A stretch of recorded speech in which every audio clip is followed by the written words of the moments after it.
Okay, I am just going to share one of my mini workouts that I've been doing often while teaching on a lunch break. So the way this will work is there'll be 5 exercises. I'm going to lay out the mat. I'm going to do them for a minute with a 15-second break, 5 in a row. You could adjust that time according to what makes sense. I started with 45 seconds and then moved up to a minute. This is going to be ab focused as a workout, and essentially after you do your 5 cycles, you get a break and then do another round. So we call this kind of this high intensity workout. So, all right.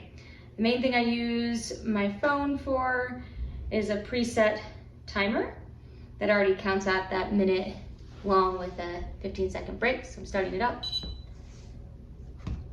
I'm prepping. I have 15 seconds to get into position. First one's going to be a Pilates hold. At least that's where I learned it.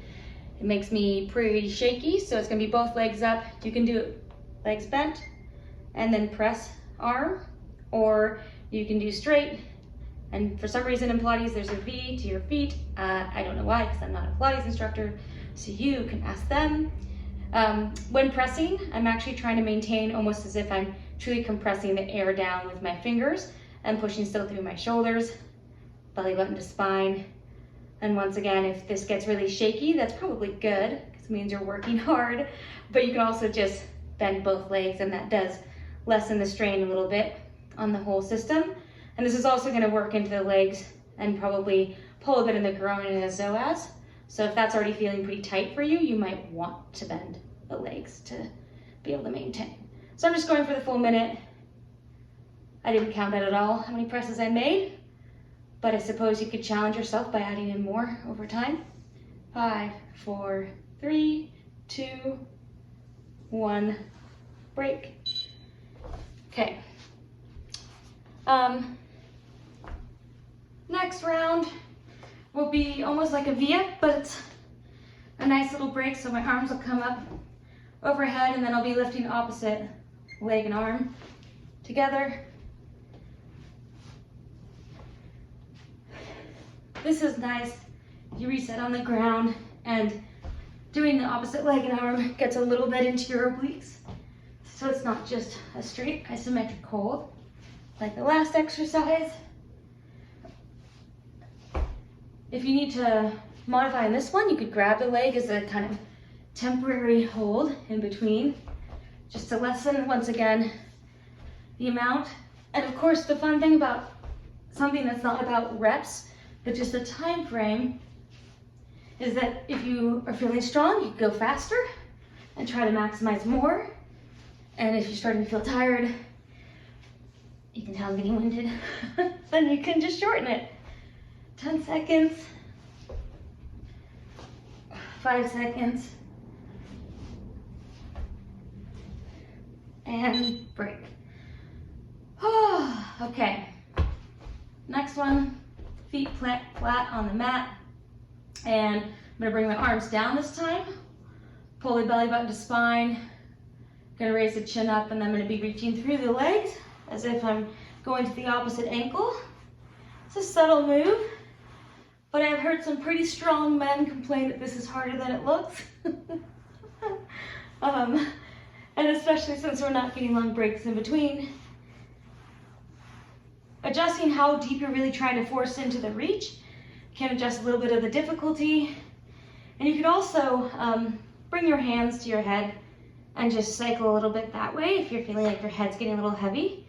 You want to make sure that you're still really working through the core and not straining the neck too much. If you haven't done a lot of things with your neck lifted up off the ground, that could be helpful. This is working into the obliques with the side twisting, or really side scrunching. It's compressing down.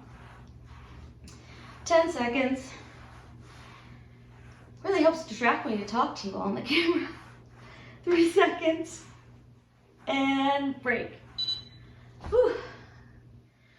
All right, so that was all on the sides. This next one, legs will go towards the sky. And it'll actually just work the lower compartment of the abdominal space. This is gonna be good for some extra pelvic stability. So I'm lifting just with the lower half, and I'm trying to raise my hips a few inches above the ground. And I'm going slow enough, or at least controlled enough, that it's ideally pretty straight up and down. What you don't want to do is a ton of rocking like that, because that's actually creating a lot of momentum and you're not getting as much out of the actual abdominal work there. Hands can press down here. You can get a little extra out of there. You could add to it by keeping your head elevated the whole time for this. And now we've created that curve. I kind of like about mid-range for difficulty, and just trying to lift. Once again, lower half. So this should really be felt a little bit more here than in that upper part of the rectus abdominis, or abdominal space. Cool. 10 seconds, a little bit under. Ooh, 3 seconds. Waiting for that beep. Break. Okay, at this point, one more round. We're just gonna do what's classically called a bicycle. So there's some twisting in this. I often do ab workouts with some twisting just because it's better balance for the muscles. So here, I'm actually trying to make sure I slide my legs right past each other so I'm not getting a really wide, wobbly stance. I'm adding a twist, opposite elbow to opposite knee. And once again, pace here matters, though I will say it's actually a little easier. Going fast can allow me to just kind of use momentum and be sloppy. And I find it actually much more tiring to slow down on this last round and really exaggerate my twists and holds than to be kind of pedaling as fast as possible. So I guess I'm going uphill slow instead of uphill in a sprint on this one. All right. At any point, by the way, you can take a break. We're under 10 seconds. 5, 3, oh man, here we go. Sweet. So at this point, you actually get like a minute and a half break is what it's scheduled for in my thing, and then a repeat of everything over again that we just did. So if you want to use that little video as a prompt, or the idea as a prompt, and try working out that way, you can. I would start with 30 seconds, 45 seconds, or a minute, depending on how it feels first round.